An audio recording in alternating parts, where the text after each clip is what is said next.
Ushu means welcome in Ojibwe. My name is Belinda Guerra, and I'm a settler here living on Treaty 1 territory. These pictures that I've taken this winter around my community serve to symbolize my journey in my land acknowledgement. The different plants below are medicines from the land. Each medicine has a purpose and should not be overpicked. My house is located on the edge of the city where I can sometimes see the stars or even northern lights. I grew up in the north side of Winnipeg and have adapted to the cold winters. I was taught that God created living things and we must take care of our neighbors, including nature. It brings me hope to see the birds and rabbits living and growing as winter ends. As the season changes, my perspective shifts towards my understanding how critical the land is right now and how for future generations. In Canada, these lands are not owned by Canadians and instead are Indigenous peoples' lands, as shown through Indigenous stories, knowledge, and teachings. These lands were also known as Turtle Island according to the Haudenosaunee Nation. They are part of Treaty 1 territory where in the past Queen Victoria agreed to work together with Indigenous people. The center quote in this slide I took from the art gallery 1C03. The quote is from the book Treaty Words, explaining how the Crown misunderstood treaties and caused harm. The treaties were not honored by the Canadian government. Wealth was stolen by European settlers and Indigenous people were displaced. Moreover, Indigenous people are resilient and have maintained their stories, ways of knowing, and teachings. First, I'll show you a video clip of me giving my personal land acknowledgement outside and then expand on my understanding.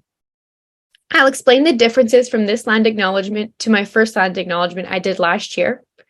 Finally, I will connect my acknowledgement to the medicine wheel, matriarchy, ceremonies, smudging, Indigenous movements, and storytelling.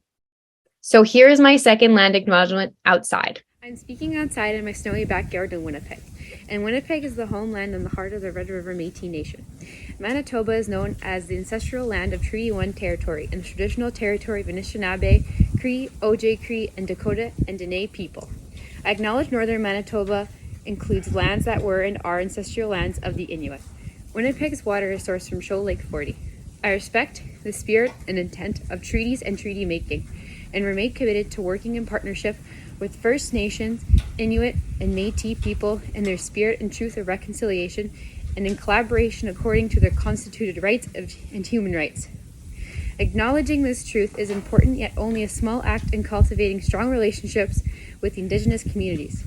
Reflecting and understanding Indigenous cultures, allyship, and the journey to reconciliation is important. As a non-Indigenous person, I aim to become a better ally while gaining more awareness and knowledge. As a social work student, I'm always learning and unlearning. I am honored to be able to learn and participate in this class. Thank you. This land acknowledgement connects to Treaty 1, Treaty 3, and Treaty 5. Treaty 1 was signed in 1871.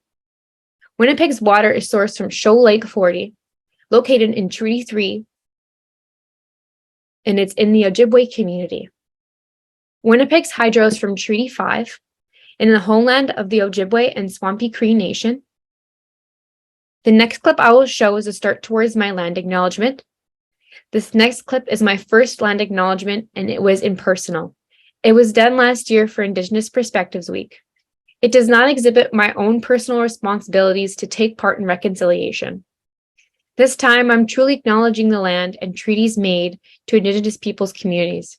My land acknowledgement is not fixed, but rather evolving as I continue to grow and learn. I will show up as an ally as by continuing to volunteer at Bear Clan, helping with community cleanups, living more sustainably, improving cultural competence, making time to listen and maintain relationships with Indigenous colleagues and friends. Okay, so now this is my past 30-second land acknowledgement showing the growth. We are gathered on ancestral lands, Treaty 1 territory, the traditional territory of the Anishinaabe, Cree, Ojibwe, Dakota, and Dene people, and the homeland of the Métis Nation. We acknowledge northern Manitoba, including lands that we are and are on, the ancestral lands of the Inuit.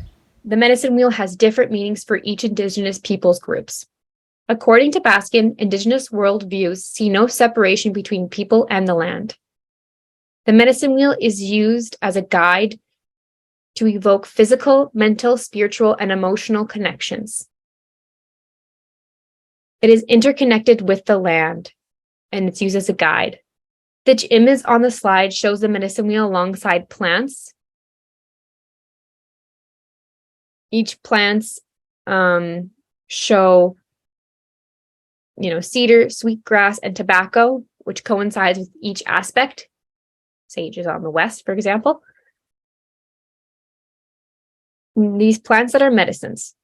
Mother Earth provides us with medicines of what we need, and Indigenous people fight to protect these lands.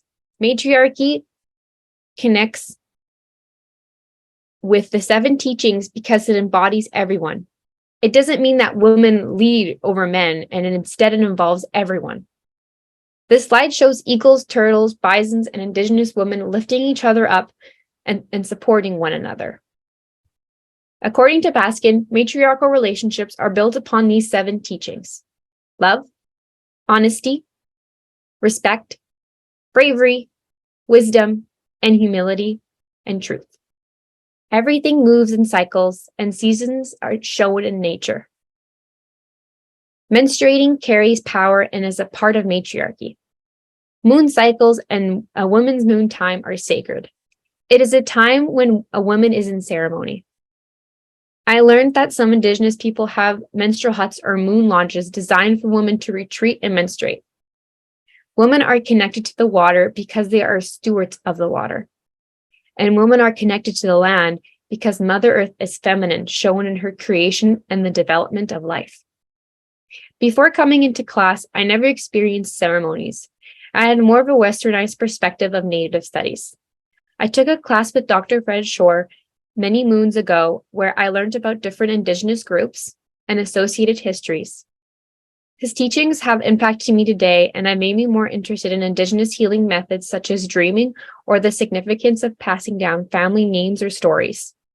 As Baskin states, when someone is looking for answers or healing, many Indigenous people go by themselves and sit with their mom in a fast or enter in the womb of a sweat lodge. Our class had the special opportunity to experience the sweat lodge. My first experience of smudging was at Bear Clan, and my second time was at the sweat lodge. Both times I felt a sense of calm and gratitude for the path granted to me. So there are also many Indigenous movements happening today to address this injustice. These movements demonstrate a positive human connection to the land, such as Ideal No More, Land Back, Missing and Murdered Indigenous Women and Girls, and Two-Spirited, Every Child Matters, and other Indigenous grassroots movements. I acknowledge how I need to educate myself more. Okay, so my last slide is storytelling. It is a way to pass down traditions and teach us about different relationships. There is a quote I'll read about the significance from the book Treaty Words. So as I mentioned earlier, Treaty Words quote, this is a different one. So Mimi Craft writes, "This was their place.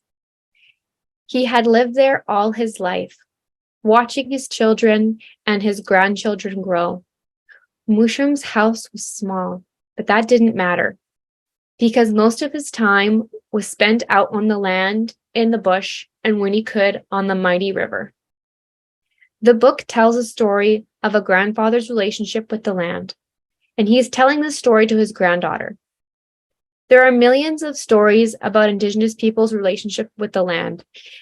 This story is meant for everyone and encourages readers to make time to listen to the land in silence.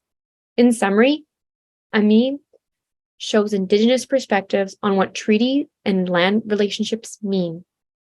I appreciate the stories, and I have been honored to listen to others' stories, and I'll continue my journey towards reconciliation.